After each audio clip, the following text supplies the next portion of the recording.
I'm early. I'm trying to see if my sound's okay. So, is my cameras all messed up now? Let me see here.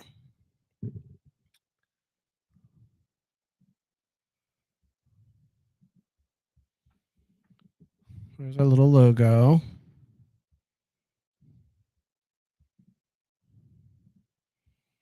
There's me.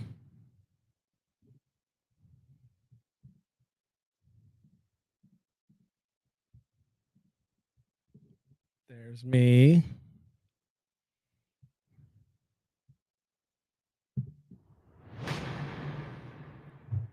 I think we're a little early today, but I'm checking out the sound, so I'm gonna give it a start. Welcome to Smash the Parties. You can see I got a new fancy camera going on here. I'm in the studio, trying to get things set up to look right. So I figured I'd get on to see what you guys think. I got some close-ups. Let's see. I got like some maybe step back a little bit. Or if you really want to see like where I'm working at, maybe we could just do a show you the scene. So look at that. I'm getting fancy, right? This all was existed before. And if you haven't, by the way, I'm Nate. This is Smash the Party. Tonight's nightcap. I do nightcap at the nighttime so I can just ramble and rant, scream about things I don't like. Today I'm going to do things a little different. I'm just kind of in awe at the fact that things are working somewhat. I've even got this fancy, just learned how to do it. Let me see if I can get this working for you. The iPhone has this feature I didn't know about that allows you to kind of zoom in, and it's crazy. So this is my iPhone, as you can see, and it follows me even though nobody's working that camera. That's kind of crazy, right? That's all AI. People are like, "Oh, Apple's not doing anything with AI." And meanwhile, they have like all this crazy shit on the phone that does stuff like that. I was like blown away. Anyway, so as you can see, we've got a couple camera angles. And I'm just like ADHDing on the fact that this is actually working. If you've known, I love trying new stuff at the last minute. So the fact that this is working, someone's gonna message me and say your sound wasn't working the whole time, and I'm gonna be pissed. But anyway, I'm really liking this setup. So what I want to talk about before I'm all like kind of patting myself on the back, before I get all crazy, I do want to mention my topic of the day, which is something I don't really like talking about because it doesn't really affect me, but I do take a stand on it just because historically the position is again a position of power. And so the topic I'm going to talk about is women's health, which is, abortion, women's reproductive care. I am not a specialist. I'm not an expert, but this topic was brought up today because Donald Trump again was on the mic talking about the fact that he alone stopped Roe v. Wade. And so he wants to basically straddle both sides. He wants to take credit for it, but he knows that that's a bad issue for women. And so there's a lot of women I know, and they're friends of mine that are pro-life, and they're probably watching this saying, you're talking about something you don't know. And I agree. I don't even like to talk about it. But when somebody that says that, and again, you know how I feel about Donald Trump, when somebody says that, takes credit for something, it's important to understand the history of what is he taking credit for? Like, what is he really saying? Okay, I was the one, I was the one that got Roe v. Wade taken care of. He's pumping his chest. Today, he went so far as saying that Democrats are pro executing babies. Again, he's got to push the bluster. We know that's not true. Nobody's wants to execute babies. So if you're one of his followers, you're like, oh, well, and you're going to fucking maybe that, just stop yourself, fucking go get checked out or some shit, because it's crazy. No one wants to do that. It drives me nuts because when you take a serious issue like that and you throw in this ridiculous edge case of craziness, which doesn't even make sense, then all of a sudden now you've got to spend all this time talking people off the ledge of crazy. So again, he used that to get his hits. He's an expert at attracting all the attention. But what did he mean? And what's it mean when he says, I take credit for getting Roe v. Wade? Well, if you look at the history again, I'm a big systems guy. My day job, I build systems for people and I tell them how to build complex system and software, and I build them myself and I do all this stuff and I have to understand it. So systems are like my life. It's really like how I make my money. And understanding systems it's kind of much easier for me because details are schmeetails. Details are only important when they impact the system, in my opinion. So that's why I'm pretty good at what I do. I understand that concept. Again, I'm really doing a good job of patting myself on the back today. But my point is that this is the philosophy that I come at everything with, pretty much of like, how does it work? What's it mean? Why is it done that way? Isn't there a better way? Who thought of that? Can I break it? Can I hack it? That's what makes me above average, I would say, excellent software engineer, because I like to break things. I like to see how they work. And I want to understand why. It doesn't make sense for me just for you to tell me that it works that way. Well, when you look at the system of abortion and what that meant, you start to understand what it was and why him taking credit for it is a historical fucking faux pas. I mean, in the moment right now, we may have a movement where this is a divisive issue. It will become something of a laughable issue once we've evolved, because we'll realize, like many of us on this planet right now, that this is completely a woman's health issue. It has nothing to do with anything other than protecting the life of the mother and her having the autonomy. The key word is autonomy to make the decision for herself. No one fucking wants to just go around and execute babies. And every single time I hear the argument from folks that, well, it's going to be used for birth control, that's only when they have nothing else to say. But when you break it down, I've heard them fall in the arguments, well, it's a minority thing, and it's really just a decision, and a decision no one wants to necessarily make, a decision that could be prevented in some cases by some actions beforehand, before sex. Obviously, contraceptives are something to prevent pregnancy, which for some fucked up reason, conservatives are anti that, except in the black community, it seems. It seems like they're all ready to throw them out. That's a whole nother eugenics conversation for later.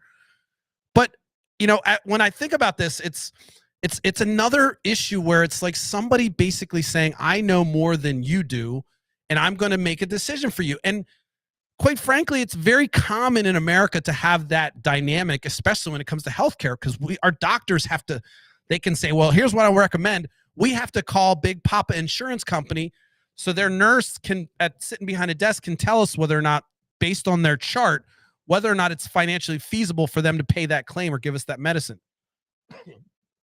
So we already have a paternal middleman in our healthcare. So it's not hard to think of another middleman just in when it comes to this specific issue. But when you start to look at the history of it, it's crazy how the history of abortion and kind of how the activists kind of came to the conclusion that they needed this autonomy. I mean, there's racial components to this too. And I'm not talking about the eugenics side of it. I'm talking about the kind of patriarchy overtaking of gynecology.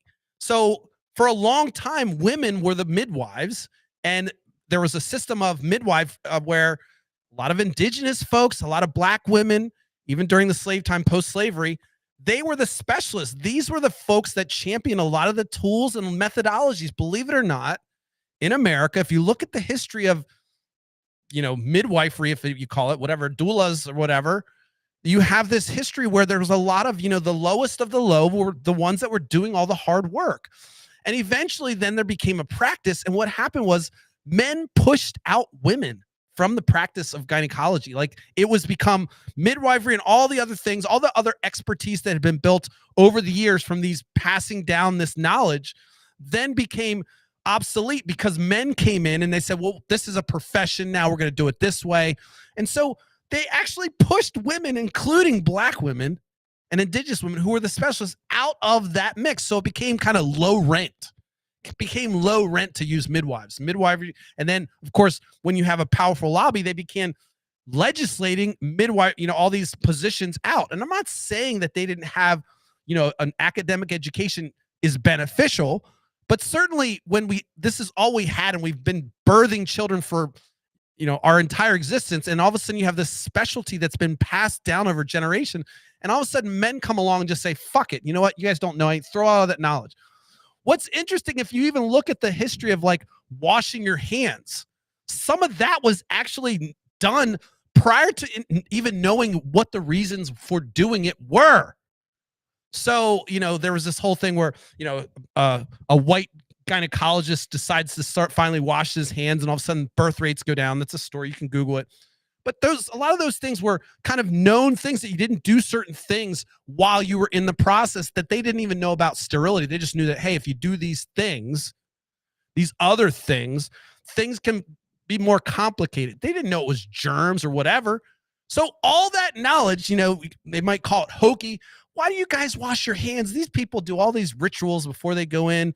Well, these rituals that they were doing basically lowered the mortality rate. And I'm not saying it was great having midwifery. We didn't have the technology, but my point is that when you look at the history of women's health, you actually have kind of this organic mechanism to facilitate and make it easier for women, that's coming from women helping women. Men come in, say, nope, that's not enough, especially because the folks that were becoming the specialists were a lot of minorities. And of course, who wants them around at that time? And so men came in and basically kind of lobbied and legislated their way into it, and essentially pushed women out of it, including, obviously, women didn't have any kind of say back then in the 1800s, when they started doing this. So fast forward, and the 60s is kind of where women were like, what the fuck is going on? Like, all right, we just came out of war, all our men are coming back, they're all fucked up, they're beating us and shit. And the 50s, all that bullshit and crazy, everything's right, we're kind of sick of it. So we'd like to get credit cards, we'd like to buy a house, we'd like to do things that you probably didn't even know you couldn't do in the 60s. But women couldn't do anything unless they had the signature of their man. So again, up until the lifetime of, maybe not some of my listeners, but for many of my friends and people in my era, we're old enough, or know people that were old enough to know that there was a time when women were just kind of signatory, like trophy wives. That's, you were just like part of, I need to go out and find a wife because that's kind of like a mule that I can have have sex with and have kids with, but ultimately that's the person I need to find to take care of the home.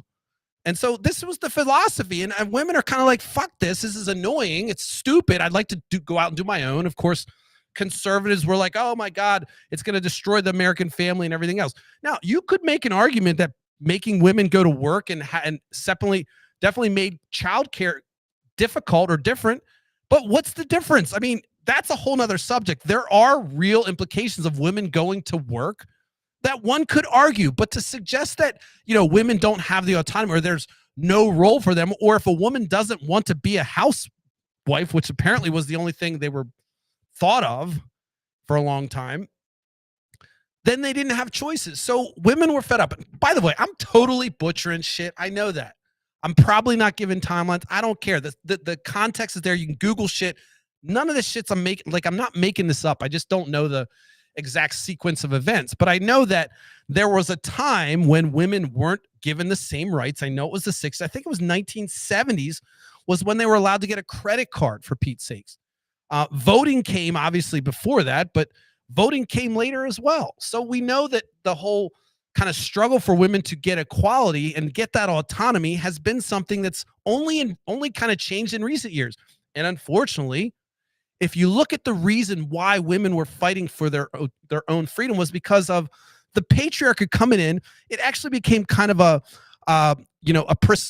basically a class thing, because now all of a sudden you couldn't, there were times where you could actually go online you could go out and find remedies for kind of home abortions, where it was herbs and things that they could induce it. It was, they called it the quickening. Before the baby had the quickening, you were allowed to have an abortion. This is before we had all these mechanisms for today, but essentially it was before you heard the baby. Now, I'm not saying that was right or wrong. I'm not even talking about the timing, but it was a well-known kind of issue that wasn't talked about like, oh, wow, it's a moral issue. No one's out there looking to say, all right, I can get rid of your baby really quick and we have the best.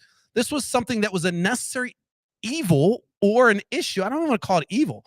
It was a necessary procedure that would have to happen depending on the whether the woman wanted to or not, or whatever health issue they had. And so there was always some kind of weird legislation around it. By the way, I'm not suggesting that it was better back then. It's just interesting that they thought of it as there wasn't this kind of moral uprising about it as much as there was today. Now, maybe there was, but it was a small pocket. I can't imagine there's a lot of people out there that are like, let's just line people up and abort every single thing. Now, that sounds weird to me, but that's the way they paint it. That's not the way it should be painted. It should be painted as a health issue and more as something that's between a doctor and a woman.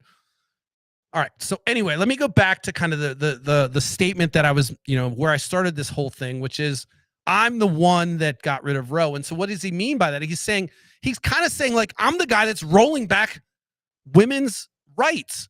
It didn't really lead into what that meant, but women now are looking for their own autonomy. They also want control over their own body, which makes sense. Meaning, hey, look, if I'm raped or some man inseminates me, I'm not necessarily having to go to term with that because maybe that was a foray, maybe the condom, whatever the issue is. I don't want to have a child with this man. I have that right.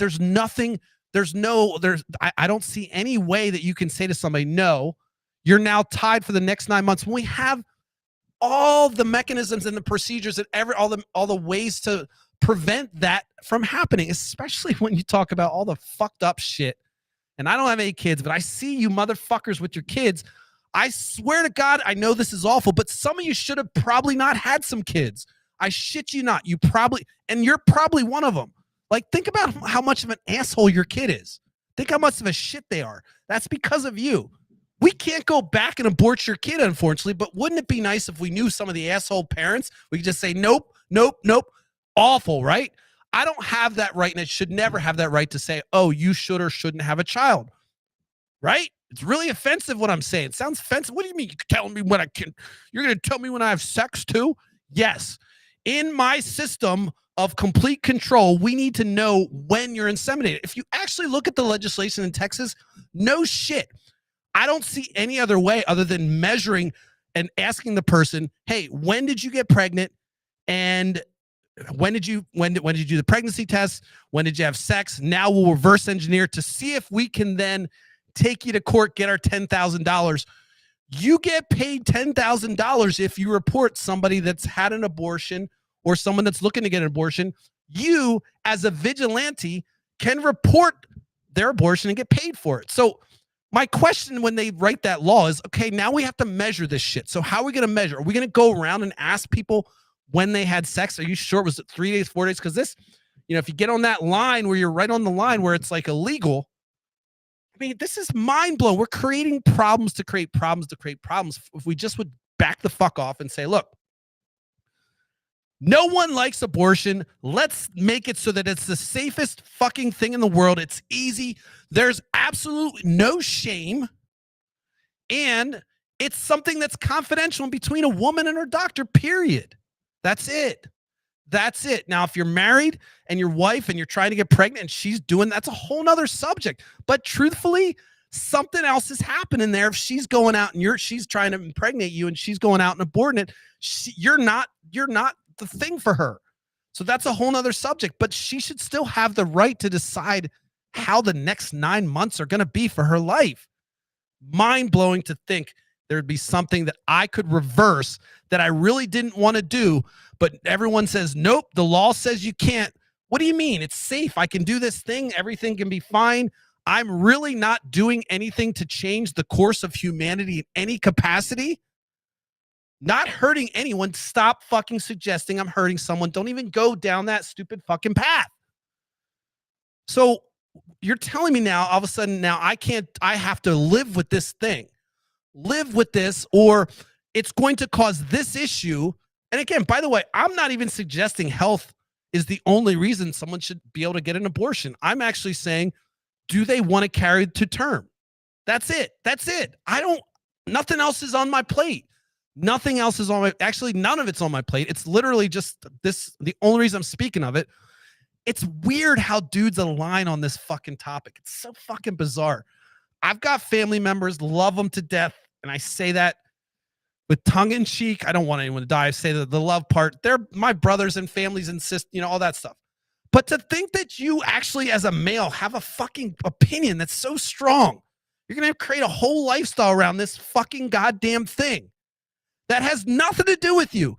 And now you got Roe v. Wade. And so what now? What's the next fucking thing you're going to oppress? I mean, to me, it's such a weird thing to say, I know better for you, even though I have no idea what it's like to be you. Same thing with the trans thing. Same with anything with anybody that's punching down. And to me, it sounds like you're punching down if you're trying to control a woman. You're saying, look, we have more power than you do over your own body. That's the whole thing. And if you can't understand that, then you're probably not a woman, or you've probably not been marginalized in any way. So why do I give a fuck about it so much? Because it's one of those wedge issues that I wish we could get past, that would just be like, all right, look, no one likes it. Let's all agree that when this happens, maybe it's not the best thing that could have happened, but let's make sure that when it does happen, it's a pleasant experience. Everyone's fine and everyone's happy and healthy, and they get all the mental health they need, whatever they need to do this thing to get past this. I'm okay with, because the alternative is to bring people into this world, this fucking world that we have, and do the things that we do to them in an unloving pair, or whatever. You could say, well, but an adoption. Stop. We're way beyond that. I'm saying this is not a child. It's part of somebody's body, and they've decided they don't want to deal with it anymore. That's it. I don't see how that's offensive when you're a dude and you're watching this and you're just getting fucking angry, sitting on your fucking chair going, Jesus Christ, I don't care, fucking Buddha. It's about autonomy. And when Donald Trump stands up there and says, I'm the person that got rid of Roe, he's literally saying, I'm the one that's going to fucking commandeer and control people. I'm the one that's pro, let's roll back things that allow people to have that individual freedom. People get all upset about it right now, but I guarantee you, when women were fighting for this stuff back in the time, they'd be the women that were out there marching are looking down and they're sad as fuck, because they understand, look, you inch away at that autonomy, they're come for the next thing. I mean, The Handmaid's Tale is, a fable of all fables about what the repercussions of that incremental, say, fuck this, allow this. Now they have complete control. Now, essentially, you're just literally a package to deliver a baby in at the behest of a couple. I mean, we're going Handmaid's Tale. What the fuck you think that show is about? Why do you think it's so twisted? It's taking all your crazy thoughts about your belief that you know more about this woman's body, and they're rolling it into, this is what's going to happen. This is how men will react when they're limited on their ability to procreate, and there's other people that can. They will commandeer that resource because it's just a resource to them. It's not a person, because we've already decided that person has no autonomy. So I can just decide now, since you're only a vessel, now I want to use that vessel with my wife. And I mean, it's pretty brutal and gruesome, but you got to understand that's the whole premise of that whole shit. They're making fun of your dumb ass for that stupid, archaic, patriarchal methodology, thinking, oh my God, we're saving a child. You're actually rolling back to the time when women were like fucking pawns. That's what you're doing, where you're promoting that. All your moral quandary and all your bullshit standing on today ignores history again all the time. In fact, that seems to be the fucking motto here, is that we just like to say whatever history is, fuck it. Whether it be the history of race relations in America, fuck that. We don't need to learn from. We'll just go by what we know today. And today I feel this way. How stupid is that? How can you imagine operating that way and just ignoring problems in your personal life and your financial life or whatever it is, just acting as if history didn't matter? Oh, last year every time I spent $10,000 a month in the bar, just seemed like things were tough for me. Next year, I don't know what it is. Every fucking year. I mean, it's completely idiotic, and that's what you're doing. You're literally ignoring the struggle to get here on the reasons why it exists. I understand you don't like it, so why don't you work to say, hey, look, let's make it easier for these folks instead of standing outside and shaming them, creating this shame and guilt and this whole alternative, and then creating this whole angst, horrible fear-based counseling for these folks that are trying to figure out what to do at this point in their life. You've then injected yourself as a alternative, an unhealthy alternative that just does shaming and guilt shaming to get folks to put the babies into the mix so that you and your fucking flock can adopt them. That's what you say. I'm pro adoption. I'm adopted. Look at me. I turned out perfect, right? Everything's great. So adoption's fine. Shut the fuck up. I turned out great. But I don't think that that saying to somebody, you know what, we have adoption out here, so you're 9 months. Yeah. No, we go back to that individual has that autonomy, just like they had autonomy. They should have had autonomy when they consented, and they should have autonomy what they want to do with what's growing inside their body. Period. End of story. So my only reason for talking about this is not because I am at risk of getting pregnant or worried about having a late term abortion or worried about getting shamed. I don't have any skin in the game. I'm not even having any kids anymore. I have no skin in the game other than this topic sucks the fucking oxygen away from every other topic. And I'll get into this down the road, but one of these, what they call them wedge issues, because they motivate people to get off their ass and vote. So because you don't give a fuck about everything, when I say I'm going to murder babies, the Democrats are going to murder babies, that gets you off your sofa so they can continue to fleece you in every other fucking way. Slap you in the face, punch you in the back, rob the future of your kids, give you a shitty education. All that doesn't matter, but you got off your fucking ass because fucking babies. You stupid fuck. You're not even going to have any more babies. You probably shouldn't have any more babies. Why don't you stop fucking voting, getting off the sofa for this dumb fucking issue? That's why I keep talking about this issue, because it's so stupid. It's so easy. Doctor, woman, done. Me out of this topic. Out of it. Done. Just it. No legislation. Just do whatever that is to make them safe. And whatever that relationship has to be, that women can get the treatment they need when they need it for this issue, then I'm good. And we can talk about like homeless people, talk about the fact that people are starving in this fucking country, the richest country in the world. Talk about the fact that why do these rich people need 4 fucking mega yachts when we got people living in Ben's Park, like in fucking sheets and shit? We can't talk about that because you know what? You'll get off your ass because of abortion and your fucking hillbilly fucking Confederate flag. You'll fucking get off the ass, beat your wife at home, and go vote for the pro-life candidate, because that's it. I'm not saying all of you. I'm not saying every person, but these fringe topics, and you know you're the one issue voter, the one that does, I'll vote for every other issue. I don't care about that. It's only about abortion. You're a one issue voter. So this one issue is, they're playing you. Donald Trump, literally the guy that's probably had more abortions than all my 10 viewers combined, is standing up there, and you're like championing this motherfucker. Don't you ever have any self-respect or dignity to say, you know what? Maybe I'm the sheep that everyone's talking about. Maybe Nate's not just a fucking sweaty, crazy person. Maybe I need to rethink why this issue is the one issue that gets me off my ass when all the other issues I don't give a fuck. And then you're simping for Elon Musk, and you're simping for fucking Jeff Bezos, and you're like, ooh, yeah, don't tax him. No, I might be Both sides do that shit. So, all right. So, look, I have a real problem when somebody says, you know what? I'm taking pride in the fact that I'm rolling back human rights, and women's rights are human rights, and reproductive rights, that's a human right issue, in my opinion. And I didn't really even get into the racial component of abortion and how that was used on both in the pro and against, and blacks are being used as pawns in that, and how all the marginalized groups are being used as pawns when it comes to abortion.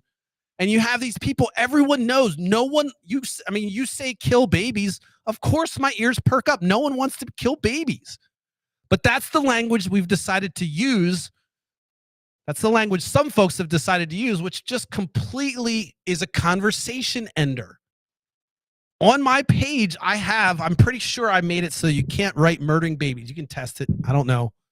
I know at one point I was like, I just went through and I tried to pick all the keywords I could think of that some wacko right-wing pro-lifer would come in here and say, oh, you baby murderer and libtard, whatever.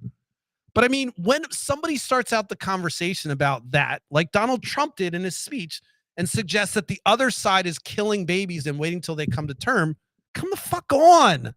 Like, where does your, why does, I mean, where's the fucking adult? Like, that's the biggest thing I think I'm realizing as I get older. I'm probably, because I don't have any kids, maybe it took me a little longer to grow up, but sometimes I'm waiting for the fucking adult. And I'm like, there's nobody. Nobody's going to stop this fool. Nobody. The emperor's walking around naked, his dick swinging in my face, and everyone's just like, yeah, everything's fine. Come on, guys. Come on. Stop. Your friend that's fucking Trumper, tell him to fucking go fuck off and say, dude, I love you, but you're crazy. Like, we got to stop this. We got to stop. I'm not saying cut off all the fucking Trumpers. I did, and I'm not saying it's a good thing, because Christ, I've cut some people off that I'm like, I'm sorry, I just can't. It hurts once in a while. I just open up their feed and say, oh, yeah, oh, good, you're good, okay, you're good. But I mean, what does that say to me? It says this person has poor judgment, poor character judgment. What do they value in life that they would put all the things that we have in this country aside to say, you know what, I'm going to believe this fucking charlatan? Hold on. That one.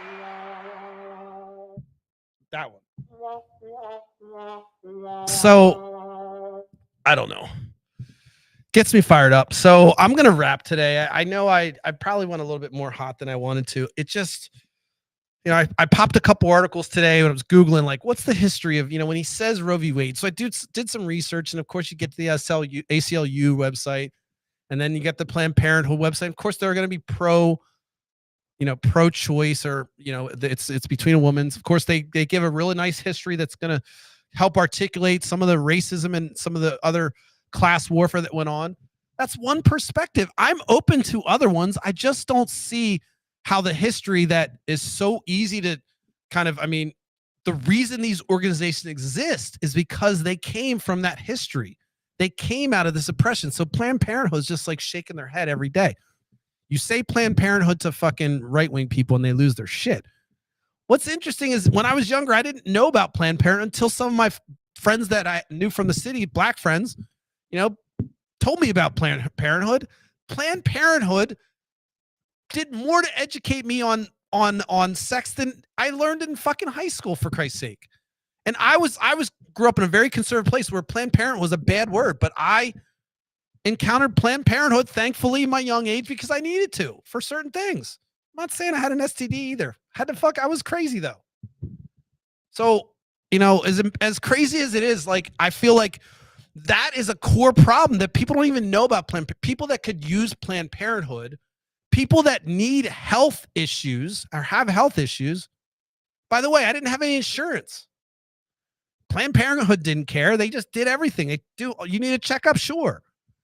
So, we hate on these organizations that come from a place of protecting people's autonomy, protecting people's power, giving them choices, hiding them, preventing them from having to be shamed. That's what Planned Parenthood was to me. Before I even knew that was the place where people did abortions. It was a place where I'm like, all right, cool. Because I'm living this alternative, extra promiscuous lifestyle, I have a place to go to get checked up. So I was a safe person, as much as I was safe back then.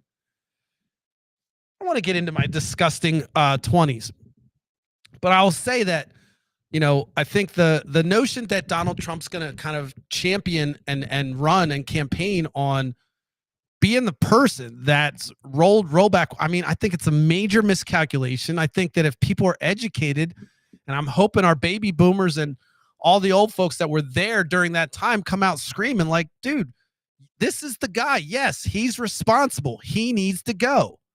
And everybody that kind of signed on that train needs to go as well, because this is what they're doing is, and you look at a system where it says, hey, we now have to measure, we have to know when you had sex, we need to know when you got pregnant, and then we can determine you're no longer you're just part of society's kind of production scheme. If you're a woman and you're pro-life, just know that you're suggesting that you don't have any control over your own body and you can't make decisions for yourself. That's fine. You probably married a conservative man that agrees with you. I just don't know if women out there who have kind of, come on their own and understand what it feels like to be free and autonomous and not under the thumb of a man agree with you. So, I mean, maybe you need to check yourself. Do you really have the freedom you think you have? I mean, I know a lot of conservative women that are totally fucking unhappy. They're doing it just because their husbands have put the thumb on their fucking neck.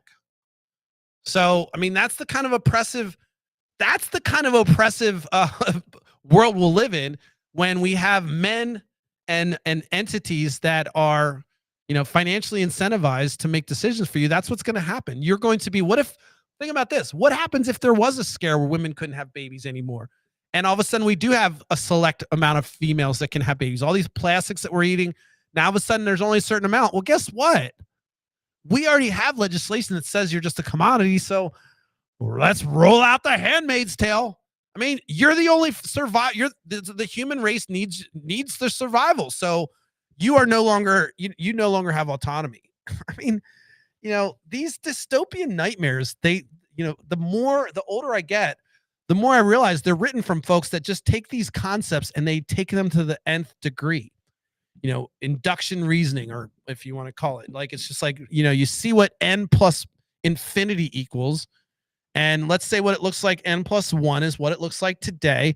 Well, let's just say what the fuck happens over thousands of years or 200 years or maybe 50 years. The side effects are where these dystopian novels come from. Just take a conservative concept, and I guarantee you can find a dystopian nightmare about it, or a dystopian novel about it. Some novel that talks about the end of the world that's written from somebody observing the fact that this philosophy is going to be the end of us because it takes away control, it takes away autonomy, it puts it in a group think, it gives complete control to one entity. I mean, all these things are just kind of the seeds that are used to write and plant a dystopian forest, if you will. All right, I'm done when I start trying to be flowery. So, all right, so today is Monday. Just want to wrap with that. Donald Trump, he's responsible for Roe v. Wade. I hope it's the thing that everyone remembers and we kind of hold him to account for it. I hope that women step up. I really don't claim to be an expert in women's health. I do have a strong opinion that I'm pro-choice, but I'm not going to sit here and argue that I'm like the most pro-choice person ever, like to ever exist in the world. I'm just saying the issue isn't my issue. And I just believe that women know best. I know if I was a woman and I had a vagina and boobs, wow, that would be amazing. No, I'm not trans. I'm not looking transition, but I just think that I wouldn't want people to have control over me. And if somebody then planted a seed in me and I decided I don't want it, I would feel weird to say, oh, I got to check the law to see what I have to do next. I don't know, folks, but maybe I went into the absurdium where I'm actually disproving my own point. Who knows? All I know is I'd love to not talk about it. I know how much of an issue it is for folks. I wish it wasn't the issue that got people off their ass. And it is, unfortunately. I wish people would care more about, a safety net and maybe our retirement and maybe our public health care and maybe why housings and maybe the fact that black owns fucking 95% of fucking residential in this fucking country. Those are things that will affect you too. Not Sally Jane, 16, who got inseminated from her brother in Alabama, who's now got to go to fucking Nevada and live a fucking nun life or whatever because she's shamed out of the family. But I know I'm totally throwing all kinds of tropes and awfulness at you. It's awful. I'm not even suggesting that's the reason people have abortion. I'm just saying, like, when it happens to you or when the issue comes to your house, I think people think differently. And so who knows? But if you had, a pregnancy where it's like you got to choose between your daughter and yourself or the baby, or a fetus that has not been born, it's just like, what are you going to do when that's illegal? You don't have a choice. You don't care because you just fucking walk the edges of saying, oh, you know what? This can't happen to me. So I think I'm morally going to just impound my idea to everybody. You don't think it's going to happen to you. That's another it's another thing that happens all the time with conservatives that they'll be pro one way until it happens to them. And How many Republican congressmen have had abortions? They're totally pro-choice when it comes to their own, kind of procreation. They're complete control of their own autonomy. In fact, they're like, "Oh, you got to get an abortion. Oh, I'm a congressman. Oh, okay." I mean, this is the world we live in. So if you're going to be stupid enough to believe that the folks that are legislating aren't doing the same things and getting abortions in safe ways and avoiding shame, you're fucking nuts. But I will say that hopefully Donald Trump will continue to campaign on this issue. And I hope it fires up women. I hope they read. Women don't understand it, and maybe they're on the fence. Read a little bit about the history of women's reproductive rights and learn about the fact that it was something that a lot of women championed as being the way that they could get autonomy, and it led to a lot of other things that has helped. Women still aren't getting fucking equality today. I mean, they still don't get the same pay in Hollywood, and even the rich folks don't even get the same pay. So, this is one of those issues that Donald Trump is out there championing, and I think it's going to come back and bite him. I hope it does. And it's not my issue. I vote. I'm not a one issue voter, but if somebody's pro-life, I mean, it's hard for me to think about a reason that they have to, I mean, other things have to align. It's not an issue for me. It's not. I mean, abortion's not something that I think about all the time. I'm not a woman. I'm not. So it's not a big issue. So if someone was pro-life, it wouldn't be a deal killer if they were like, you know what? I'm pro, everyone gets health care. I believe in social safety. And by the way, I'm pro-life, but I don't really believe, in fact, I believe that it's between a woman and their doctor because it's a reproductive issue. Then I'm fine. I mean, they got to clarify that. It's hard to find someone who's going to have a pro-life stance and also believe that that's a woman's health issue. Or if they are, then that won't legislate. I don't know. So I'm almost kind of walking myself into being a one issue voter, aren't I? I mean, it's a deal killer issue, I would say. I mean, just because it coincides with how they think about everything else. I don't think it's possible to think, all right, I'm pro life, but I also completely believe in women's autonomy, and I believe that a woman should have that decision and make that between her doctor. If you can find me a pro-lifer that says that and wants to, basically support policies that say that, I'm going to tell you, okay, cool, pro-life, pro-choice, all marketing terms. Yeah, this guy gets it. This gal gets it. Okay, that's it. So you can say pro-life, but I also believe that a woman should have complete control of her body, and that when she comes to medical issues, that her and her doctor should be the only ones that are involved. Done. All right, cool. You're pro-life. Cool. Call yourself pro-Jumanji. I don't care. I don't care because you're saying the things and you're doing the things, you're supporting the things that are going to lead for women to have autonomy. I think I did a whole stream or live thing about the fact that marketing, liberals and Democrats tend to fail miserably on marketing because, look, pro-life sounds way better than pro-choice.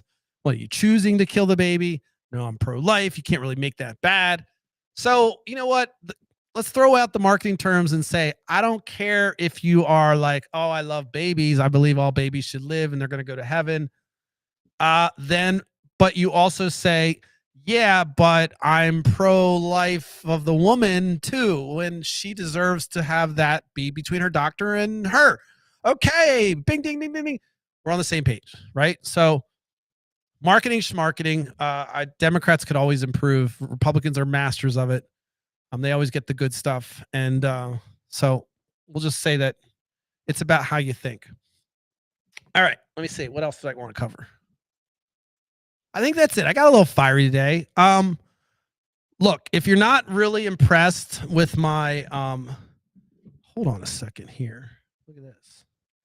If you're not impressed with my new getup, that's fine. Not everyone is. But I am. I wanted to say a couple things before I wrap. I'm kind of winding down.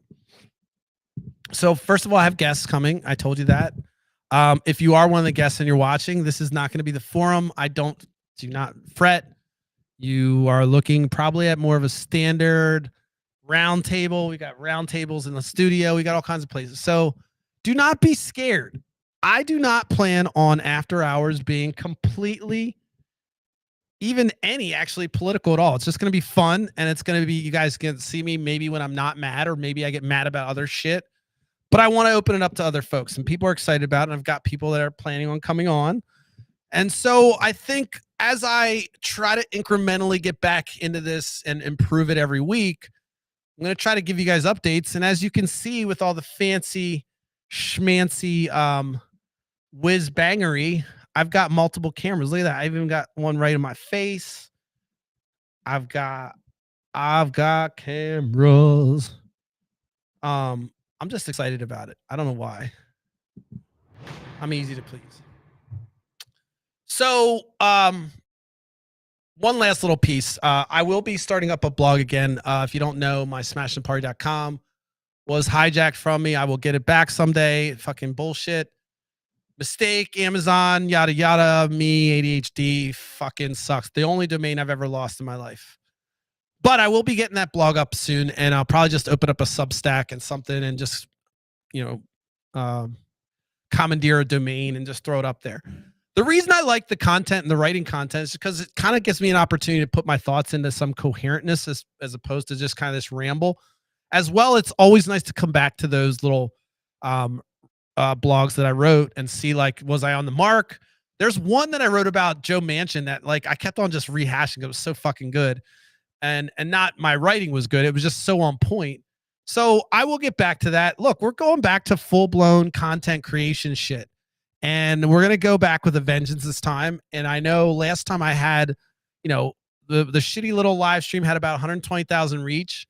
And I know for a fact that I can get it back to there over the next probably 2 years. But I love this, and I'm excited.